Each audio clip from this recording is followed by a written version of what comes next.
बंधुओं, बहुत ध्यान पूर्वक सुनिएगा। अब महाप्रभु जी का चरित्र हम सुना रहे हैं। श्री हरिवंश गोसाई भजन की रीत सकृत को जानिए। श्री नाभाजी कहते हैं, हित हरिवंश महाप्रभु का जो भजन भाव है, जितने लोग यहां पर बैठे हैं, सबसे आगे वालों से लेकर के और सबसे पीछे वालों तक, जितने भी लोग यहां पर बैठे हैं, उनमें से कोई एक ही समझ पाएगा। सकृत को जाने हैं।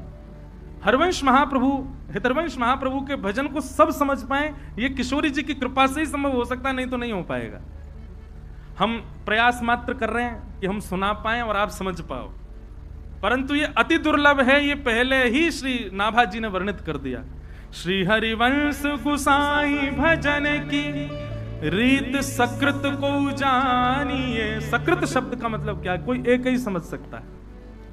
हरिवंश महाप्रभु के भजन भाव को किसने समझा, उनका प्रसंग कल आएगा कथा में। आज तो हम श्री राधा वल्लभ जी के प्राकट्य तक की कथा सुनाएंगे और फिर महाप्रभु जी के जो कृपा पात्र हुए श्री सेवक जी आदि, उनका चरित्र कल सुनेंगे। तो सेवक जी महाराज, सकृत शब्द उन्हीं के लिए प्रयोग किया है।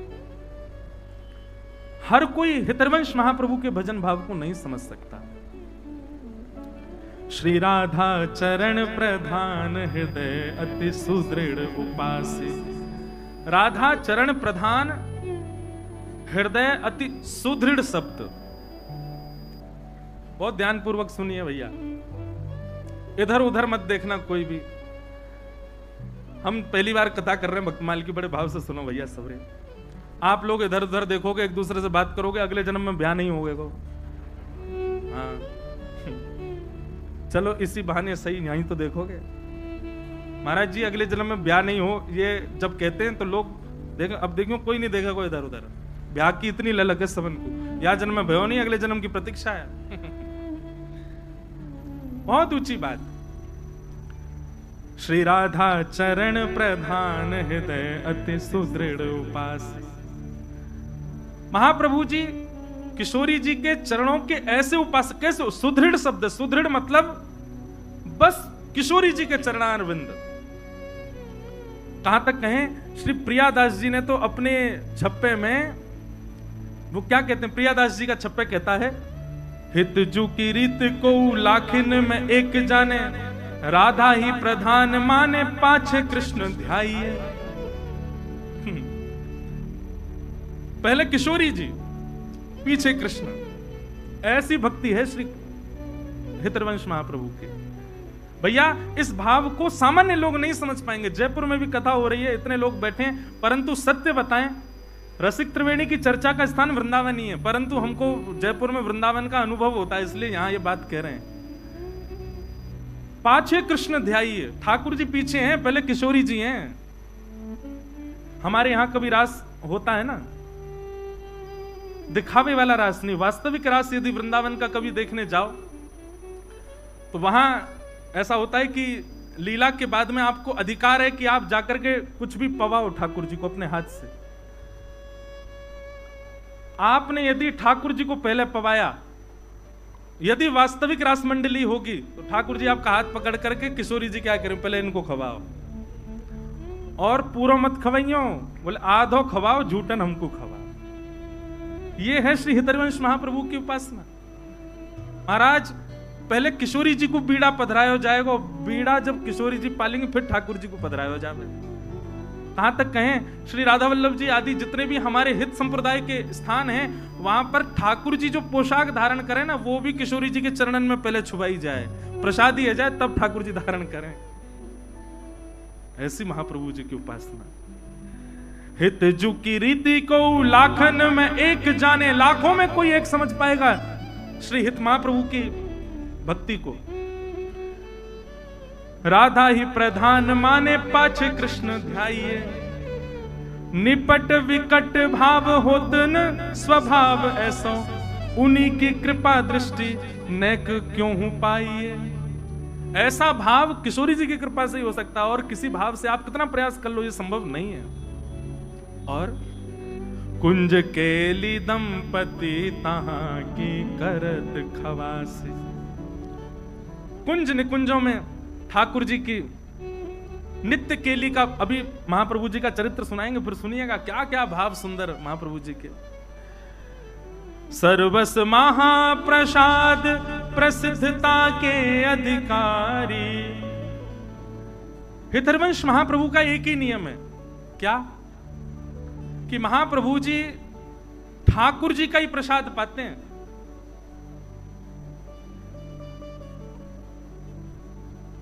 हमारे बाम भाग में जो अति सुंदर केश है? अच्छा हाँ ऊपर है, ये तो हितध्रुव दास जी, हाँ ऊपर श्री हितरवंश महाप्रभु। सर्वस महाप्रसाद प्रसिद्धता के अधिकारी। हितरवंश महाप्रभु का एक सुदृढ़ नियम है, क्या?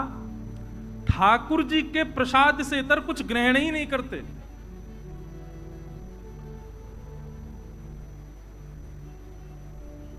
एक बार की चर्चा है, वैसे तो जब चर्चा प्रारंभ होती तभी सुनाना था, पर अभी मन में भाव आ रहा है कि जब महाप्रभु जी छोटे थे, हितरवंश महाप्रभु, तो उनका नियम था कि वो उनके पिताजी श्री व्यास मिश्र जी, उनके अर्चा के ठाकुर जी थे श्री राधा मोहन जी। हरिवंश महाप्रभु ने 3 ठाकुरों की सेवा की है, श्री राधा मोहन जी, नवरंगी लाल जी और श्री राधा वल्लभ लाल जी। तो इनके पिताजी के ठाकुर जी थे श्री राधा मोहन लाल जी। हरिवंश महाप्रभु छोटे से थे तो अपने पिताजी की सेवा देखते रहते थे, और जैसे ही ठाकुर जी की अर्चना होती सबसे पहले हाथ बढ़ाते, बोले कि प्यास लगती तो चरणामृत ही पीते, पानी नहीं पीते थे, जल नहीं, चरणामृत पीते थे। भूख लगती तो मैया से कहते जल्दी भोग लगाओ, मुझको भूख लगी है। मैया कहती तू खा ले कुछ, बोले नहीं पहले भोग लगाओ। किशोरी जी ठाकुर जी भोग पालेंगे तभी पाऊंगा, नहीं तो भूखो रहूंगा। एक ऐसी लीला चर्चा सुनाई जाती बड़ी मधुर कि एक बार छोटे से हैं हरिवंश जी, रात्रि में बहुत जोर की भूख लगी और महाराज उठ करके बैठ गए, रोने लगे जोर जोर से। रोते रोते मैया से कहे, बोले मैया मुझको भूख लगी, कछु पवाओ। पिताजी मुझको भूख लगी, कुछ खिलाओ। जैसे आजकल के बालों को कुछ भी दे दें तो ऐसे ही कुछ ले आए, बोले लो खा लो। बोले नहीं पहले भोग लगाओ। माताजी पिताजी बोले रात के 1:30 बज रहे हैं, 2 बज रहे हैं। अब उस समय घड़ी तो नहीं होगी, पर हाँ ये कही होगी अर्धरात्रि हो रही लाला, ठाकुर जी शयन कर रहे हैं, उनको उठा के भूख कैसे लगाए? बोले नहीं नहीं नहीं मुझे तो भूख लगी है। अब बोले इसको भूख लगी है और ठाकुर जी को उठा नहीं सकते हो, खाएगा भोग ही। दूध ला करके रख दिया, बोले ले इसको पी ले। वहां पर बोझे नहीं पहले ठाकुर जी का भोग लगाओ। ठाकुर जी का यदि भोग नहीं लगा होगा तो ग्रहण नहीं करेंगे। रोते रोते रोते रोते खूब समय बीत गयो। पिताजी माताजी भी परेशान, बोले सोनी नहीं दे रहा, क्या करें, खा कुछ रहा नहीं है, पी कुछ रहा नहीं है, भोग लगा के पाएगो। आहा, महाराज श्री हरिवंश जी की रुदन सुनकर के सेज पर पौड़े भय ठाकुर जी उठ गए और उठ करके श्री जी को उठा रहे, बोले श्री जी उठो। सेवा की राधा मोहन जी। श्री जी बोली क्या हुआ, अभी तो उठवे को समय ना है भयो, अभी तो भोर ना भई, अभी तो मंगला को समय ना भयो, आप काय को उठाए रहे हो? बोले रुदन ना सुन रही, हरिवंश बालक रो रहे हो बहुत जोर से। श्री जी बोली काय को रो रहे हैं हरिवंश जी? बोले भूख लगी है। अब वाको तो नियम है, वो तो हमारो ही शीत प्रसादी पावे, हमारो ही चरणामृत ग्रहण करे, हमारो ही चरणों तक प्राप्त करे, वाके अलावा तो कुछ लेवे ना। अब रात्रि में बालक छोटो भूख लगी आई है। ठाकुर जी किशोरी जी बोली अब क्या करें, अभी तो मंगला में समय है, लेकिन समय तक यदि प्रतीक्षा करी तो बेचारो प्यासो बालक कितनो रोवेगो। सो ठाकुर जी सेज से उतरे और अपनी झारी, जल पीवे वाली झारी, वही से ही किशोरी जी को कही कि पाम लटका लो नीचे। किशोरी जी पाम लटका के बैठ गई ठाकुर जी, और ठाकुर जी अपनी झारी जीते ही अपने चरणन को धो रहे हैं, स्वयं ही अपनो चरणामृत प्रदान कर रहे हैं, स्वयं ही अपनो चरणामृत निकाल रहे हैं। पास में बंटा भोग रखो। ठाकुर जी गए, बंटा भोग उठा के लाए, खोल करके किशोरी जी के मुख में पवाए और स्वयं पायो, वहां को भोग निकाल करके सामने धर दियो। आज ठाकुर जी और किशोरी जी ने अपने आप ही श्रृंगार कर लिया, अपने आप ही एक दूसरे को सुंदर भाव सजा करके और सेज पे ही दोनों बैठ गए।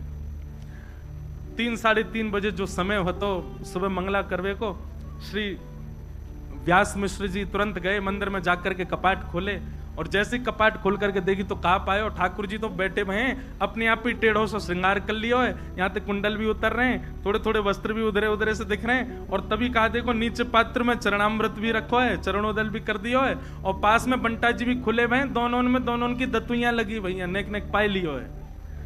आहा, ये दृश्य देख करके व्यास मिश्र जी तो आनंदित हो गए, तुरंत गए और जाकर के चरणामृत और भोग ले जाकर के हरिवंश बालक को प्रदान किए, तुरंत पाली, और पा करके बालक तो सो गए, लेकिन माता पिता दोनों नेत्र सजल और ठाकुर जी को देख रहे हैं कि हम तो विचार कर रहे हैं ठाकुर जी को कैसे उठाएं, पर हरिवंश जी को रुदन सुनकर के ठाकुर जी स्वयं उठ गए, स्वयं अपनो चरणामृत निकाल लियो, स्वयं अपनो श्रृंगार कर लियो, स्वयं भोग लगा के और स्वयं तैयार है के सेज पर विराजमान है गए।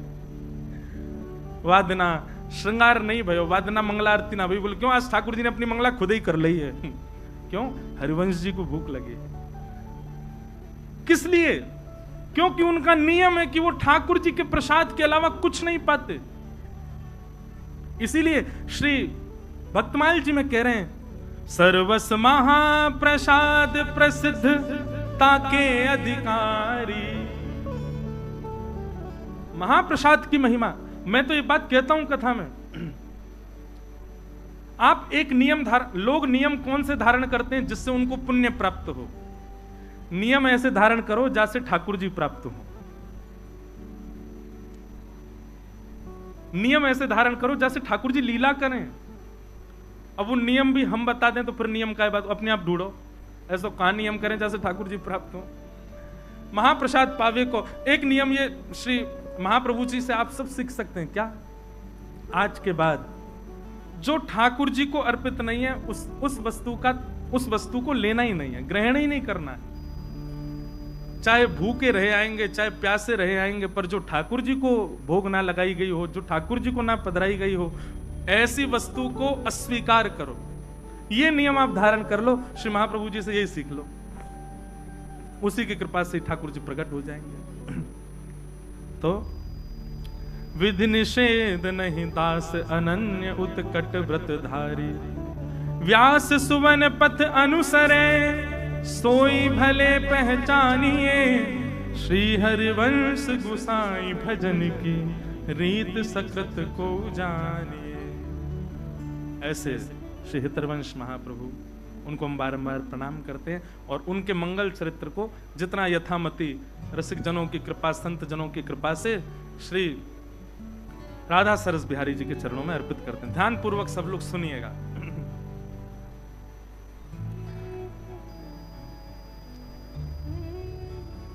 हरिद्वार की ओर जब आप दिल्ली से जाएंगे तो बीच में रुड़की पड़ता है, उससे पूर्व में ही अगर आप एक देहरादून का मार्ग अपनाएंगे तो उसी मार्ग में बीच में एक स्थान पड़ेगा जिसका नाम है देवबंद। क्या नाम है? देवबंद।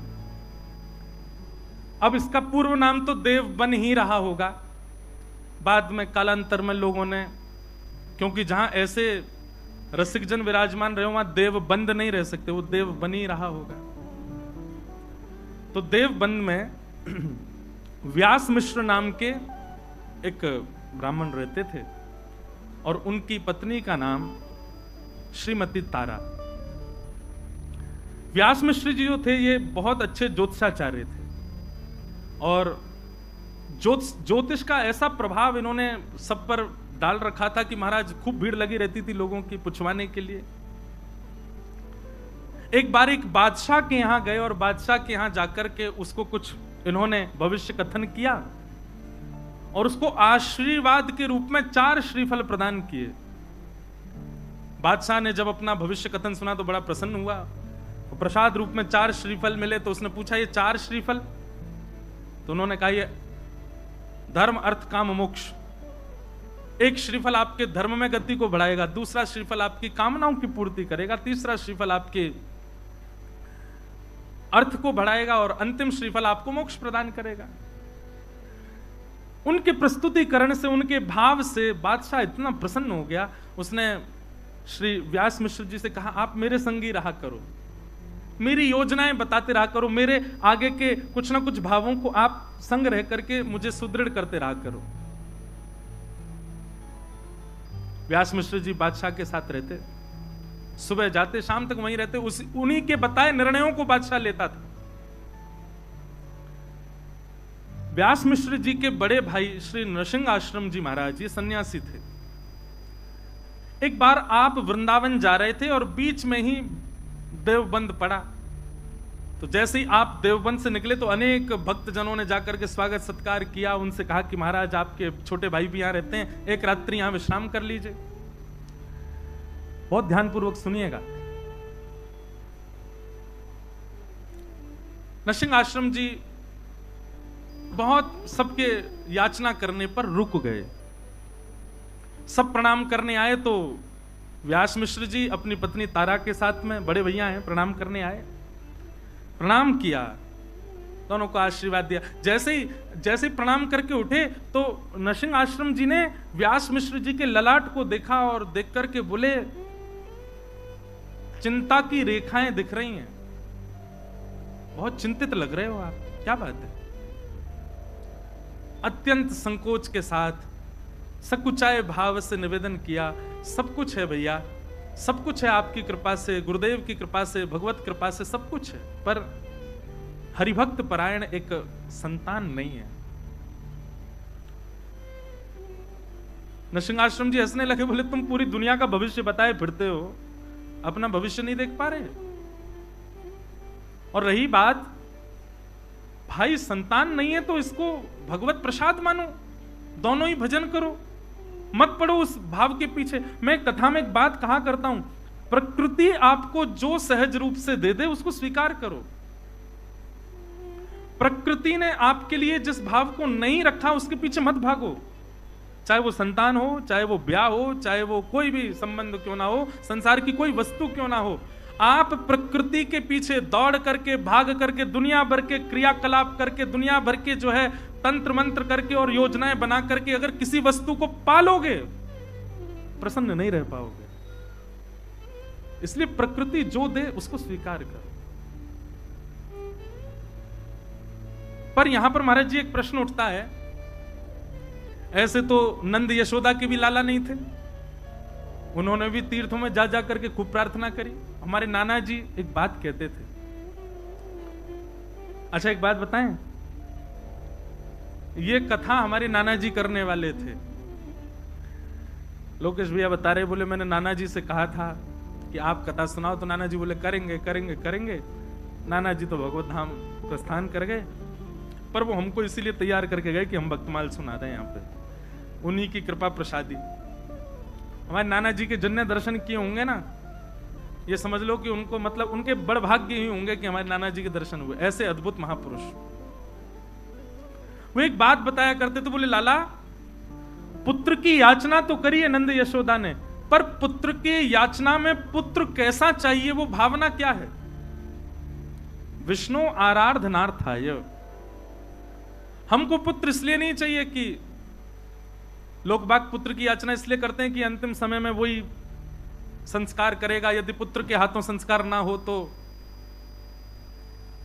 ऐसा कहते हैं पुम नामक नरक में जाना पड़ता है। लेकिन महाराज आजकल के पुत्र जैसे हो रहे हैं, ऐसे पुत्रों से संस्कार करके तो निश्चित जाना पड़ेगा।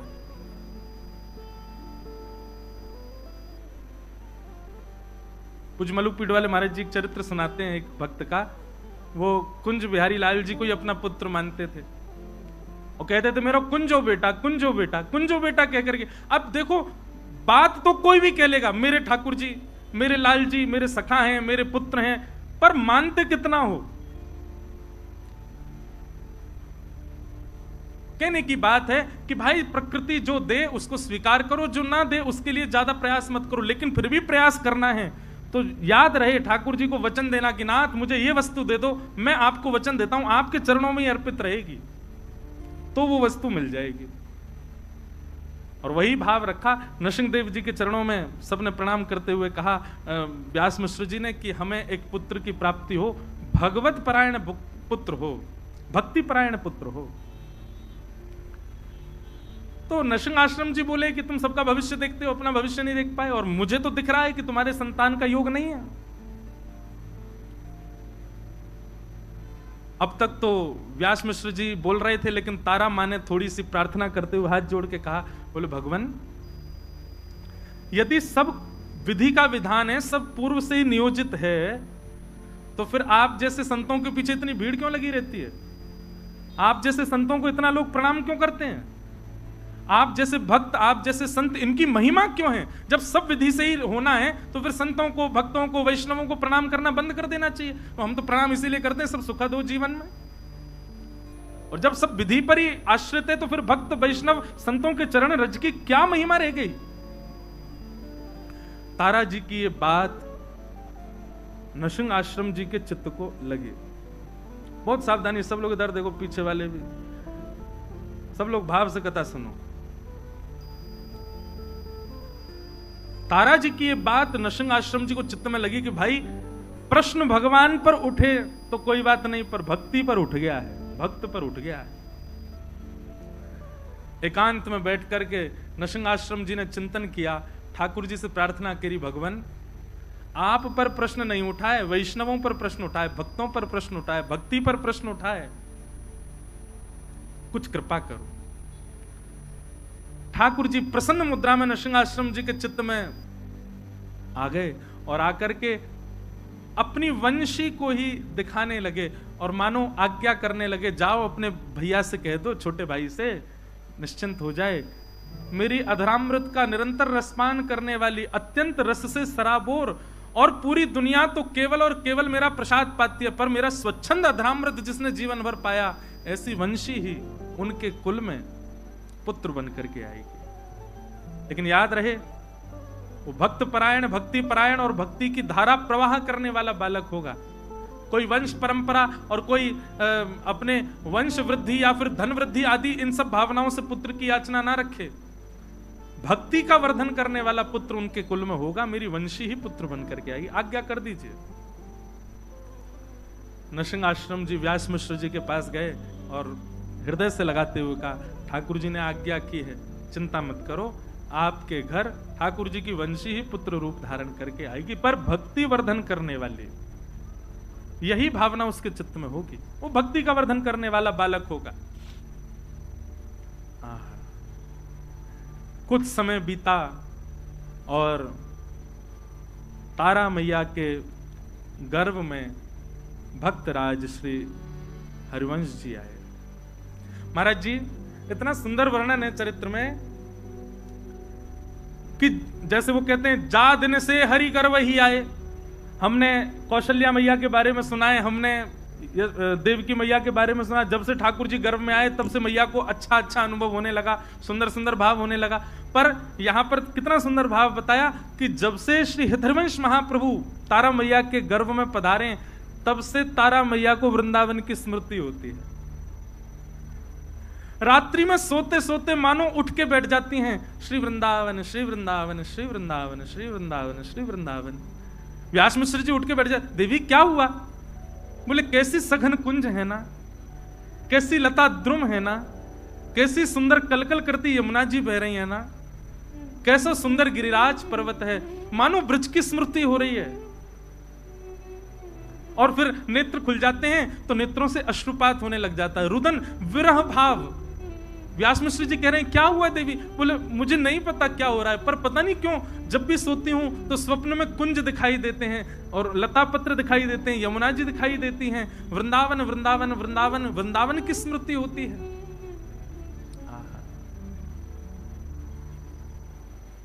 ऐसो श्री वृंदावन।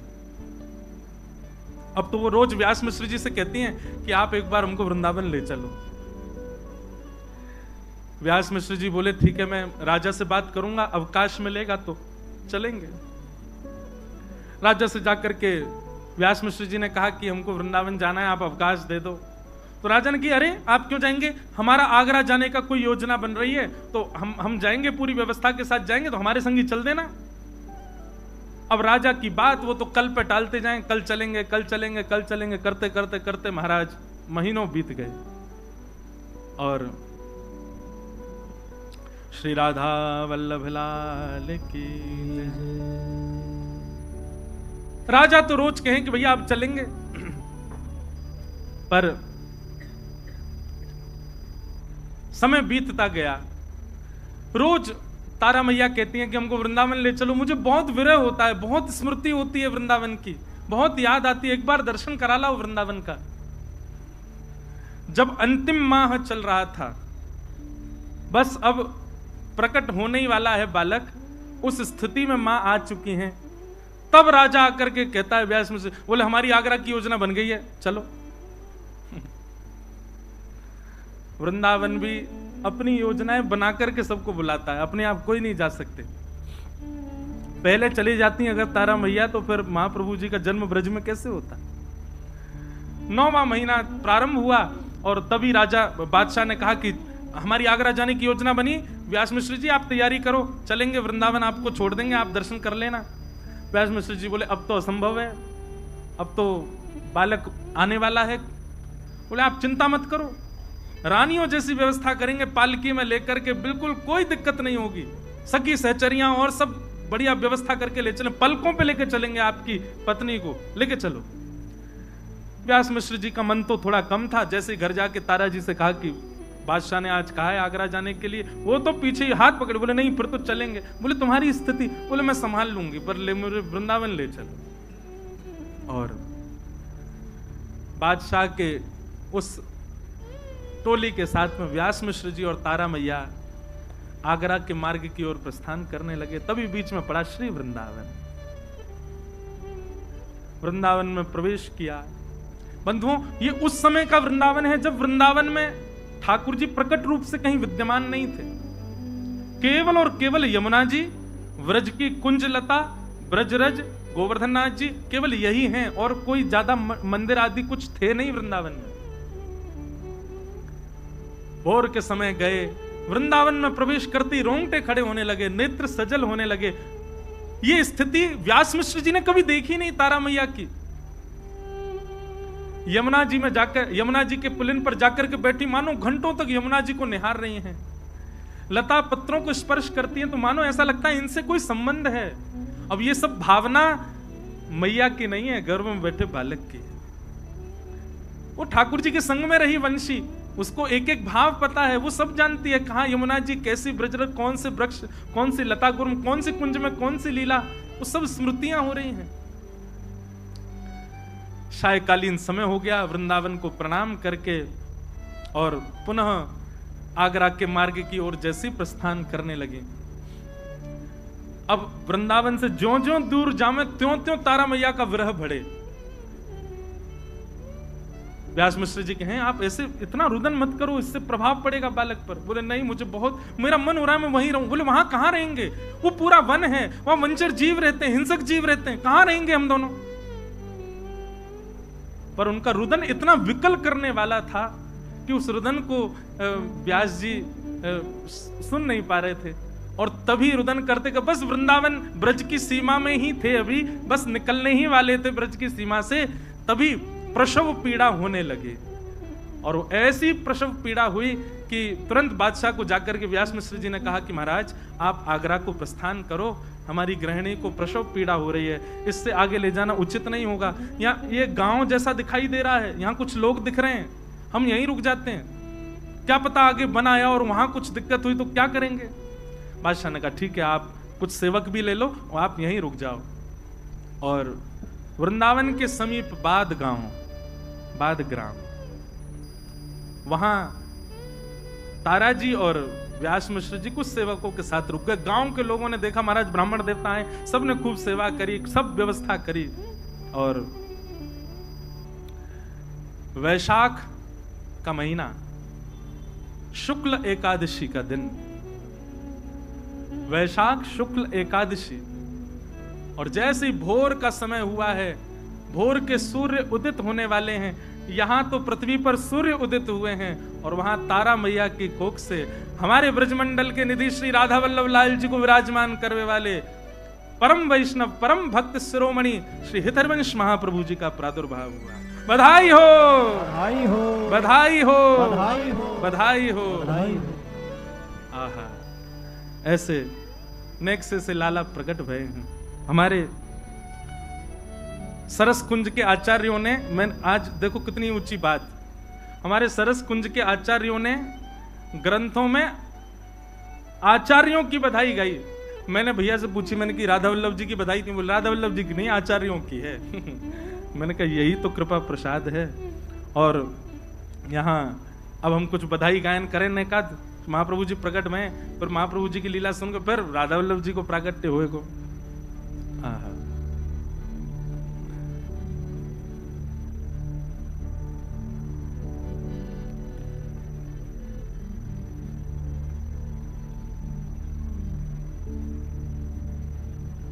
रसिक मिल गावो सरस बधाई। सब जगह बधाई गायन है रोए, आचार्य चरण प्रकट भय हैं। रसिक मिल गावो सरस बधाई, रसिक मिल गावो सरस बधाई, रसिक मिल गावो सरस बधाई, रसिक मिल गावो सरस बधाई। श्रीमत हित हरिवंश रसिक वर, श्रीमत हित हरिवंश रसिक वर, श्रीमत हित हरिवंश रसिक वर, श्रीमत हित हरिवंश रसिक वर। हे भूतल प्रकटो भाई, रसिक वर गाओ सरस बधाई, रसिक वर गाओ सरस बधाई, रसिक वर गाओ सरस बधाई, रसिक मिल गाओ सरस बधाई। श्रीमत हित हरिवंश रसिक वर, श्रीमत हित हरिवंश रसिक वर। भूतल प्रकटे भाई, रसिक वर, रसिक वर, रसिक वर गाओ सरस बधाई, रसिक वर गाओ सरस बधाई, रसिक वर गाओ सरस बधाई, रसिक वर गाओ सरस बधाई। महाराज जी हमारे ब्रज के से लग रहे हैं, ब्रज के हो का? वृंदावन के हो, राजपुर के? ये तो हमारे स्वामी जी हरदास जी के गांव के हैं भैया।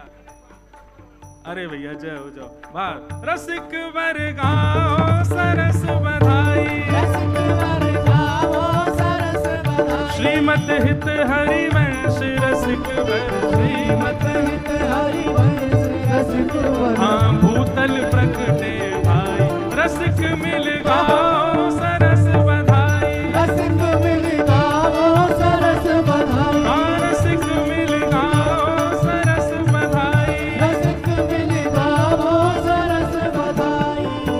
हे शुभ वैशाख मास मन भावन, एकादशी सुहाई। शुभ वैशाख मास मन भावन, एकादशी सुहाई।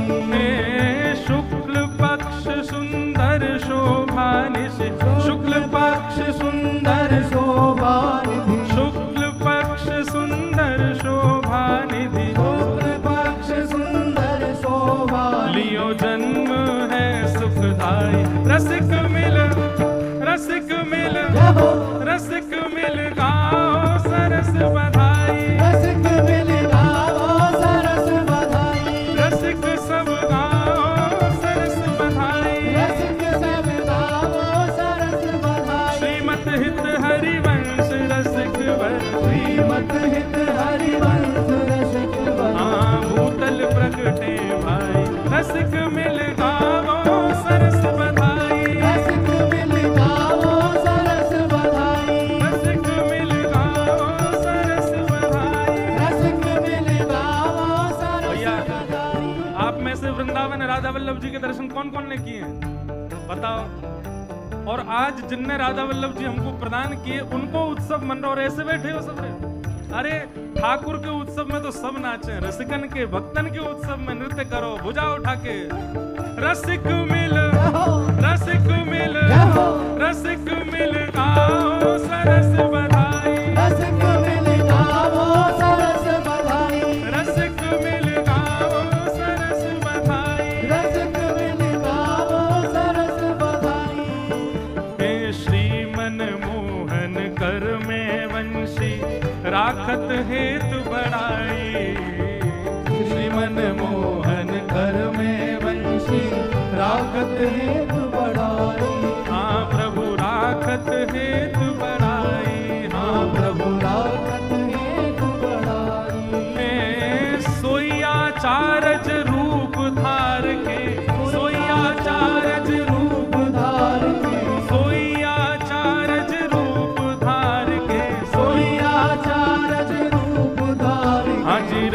प्रगटावन आई। रसिक मिल रसिक मिल गावो सरस बधाई। रसिक मिल गावो सरस बधाई। रसिक मिल गावो सरस बधाई। रसिक मिल गावो सरस बधाई।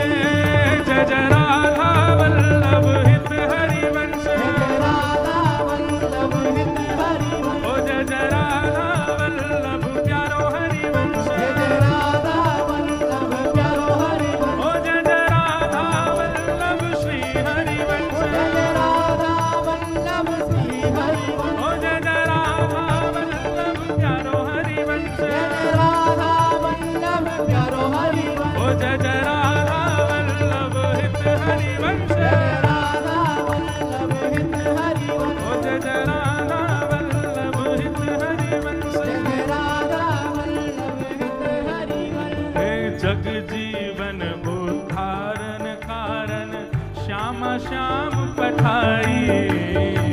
जग जीवन उद्धारण कारण श्यामा श्याम पठाई।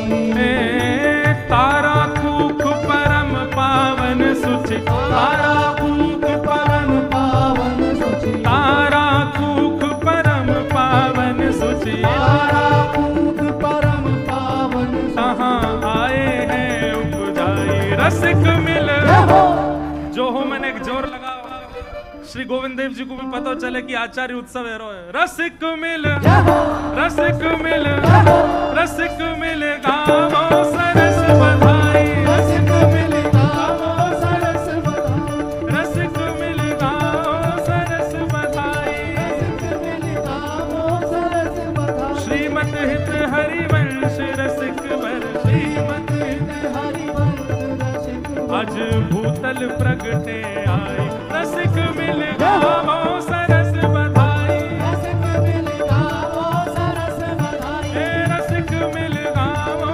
सरस बधाई। रसिक मिल गावो और राधा वल्लभ लाल की।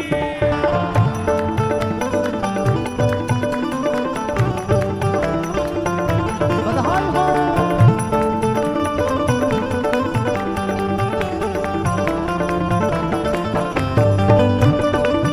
श्री हरिवंश महाप्रभु की। जय हो।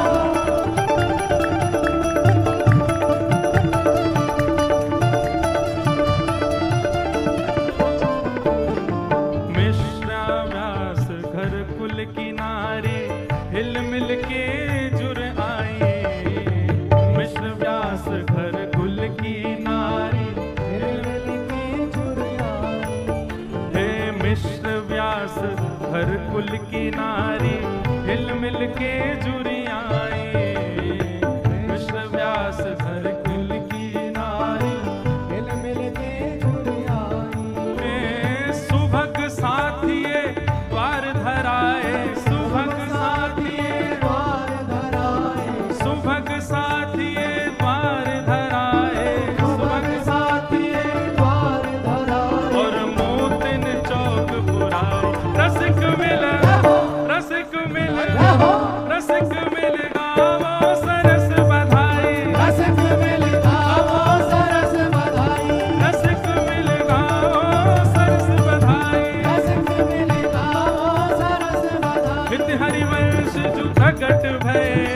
हित हरिवंश जो प्रगट भये। हित हरिवंश जो प्रगट भय। हित हरिवंश जो प्रगट भये। आज भूतल प्रगटे आई। रसिक मिल गावो सरस बधाई। रसिक मिल गावो सरस बधाई। हे रसिक मिल गावो सरस बधाई। रसिक मिल गावो सरस बधाई। ध्वजा पताका तोरण रोप बंदन माल बधाई। ध्वजा पताका तोरण रोपे बंदन माल बधाई। गावन लगी सोहिले सजनी। गावन लगी सोहिले सजनी। गावन लगी सोहिले सजनी। गावन लगी सोहिले सजनी। लख सुर भूल लजाई। रसिक मिल रसिक मिल जय हो। रसिक मिल गावत सरस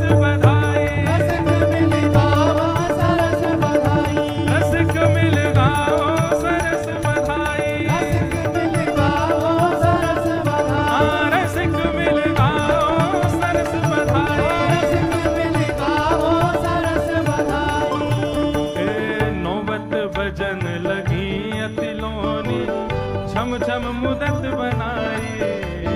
नौबत भजन लगी श्री राधा वल्लभ लाल की सहनाई। हाँ, नौबत भजन लगी। आज मैं हूँ भिंडला सखी बन गया हूँ। भिंडला सखी पता कौन कौन है? एक ठाकुर जी के समय पे गोबर चुरावे वाली गोपी, वहाँ को नाम है भिंडला सखी। दाढ़ी वाली भिंडला सखी। और भैया सुनो, अब अकेले व्यास जी थोड़ी ओढ़ के बैठे, सबरे ओढ़ो और भाई लोग भी ओढ़ो। जब अब हाथे लाओगे मोह ना बताओ, रूमाल ही ओढ़ो। अरे हित सजनी जी प्रकट भैया, बधाई हो बधाई हो बधाई हो बधाई हो बधाई हो। बधाई हो। नौबत बजन लगी अतिलोनी, छुम छुम मदद मनाई। नौबत बजन लगी अतिलोनी, अद्भुत सहनाई। केसर चंदन चहुदिस छिड़के, केसर चंदन चहुदिस छिड़के, केसर चंदन चहुदिस छिड़के, केशर चंदन चहुदिस छिड़के। आज महके चहुदिस छाई। रसिक मिला रसिक मिला रसिक मिल गाओ सरस बधाई। रसिक मिल गाओ सरस बधाई। रसिक मिल गाओ सरस बधाई। रसिक मिल गाओ सरस बधाई। हाँ, रसिक मिल गाओ सरस बधाई। रसिक मिल गाओ सरस बधाई। राधा वल्लभ हित हरिवंश, राधा वल्लभ हित हरिवंश। ओ जय जय राधा वल्लभ प्यारो हरिवंश, जय राधा वल्लभ प्यारो हरिवंश। ओ जय जय राधा वल्लभ हित हरिवंश, जय राधा वल्लभ हित हरिवंश। जय जय राधा वल्लभ हित हरिवंश, जय राधा वल्लभ हित हरिवंश। ओ जय जय राधा वल्लभ हित हरिवंश। जय राधा वल्लभ हित हरिवंश। एक सब ब्राह्मण देवता एक माइक ले लो वहां पर। क्यों? जैसे ही महाप्रभु प्रकट भय तो का भयो है? विप्र वेद ध्वनि करत हर्ष, युक्त पुष्पांजलि बरसाई। विप्र वेद ध्वनि करत हर्ष, युक्त पुष्पांजलि बरसाई। वेद ध्वनि करो महाराज। हरि ओम स्वस्ति न इंद्रो वृद्धस्रवाः, स्वस्ति नः पूषा विश्ववेदाः, स्वस्ति नस्तार्क्ष्यो अरिष्टनेमिः, स्वस्ति नो बृहस्पतिर्दधातु। विप्रवेद ध्वनि करत हर्ष, युक्त पुष्पांजलि बरसाई।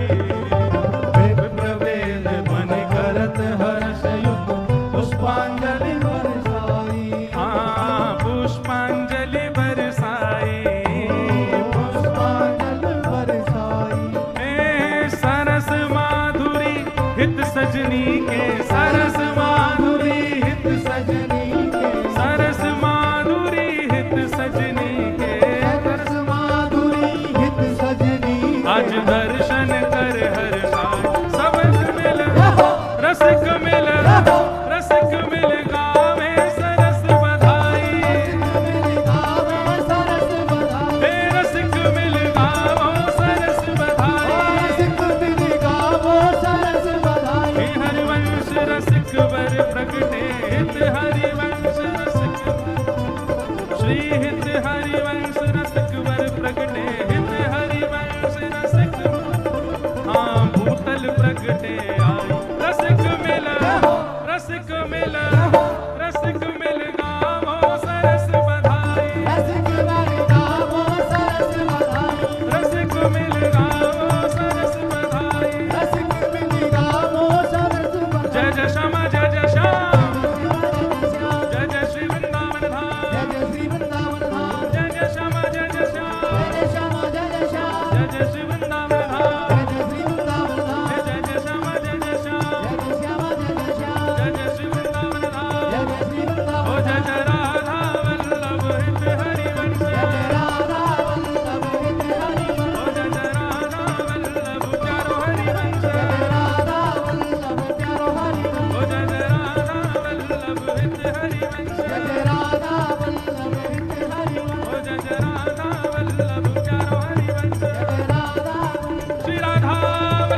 बधाई हो, बधाई हो, बधाई हो, बधाई हो, आचार्य उत्सव की बधाई हो। बधाई हो।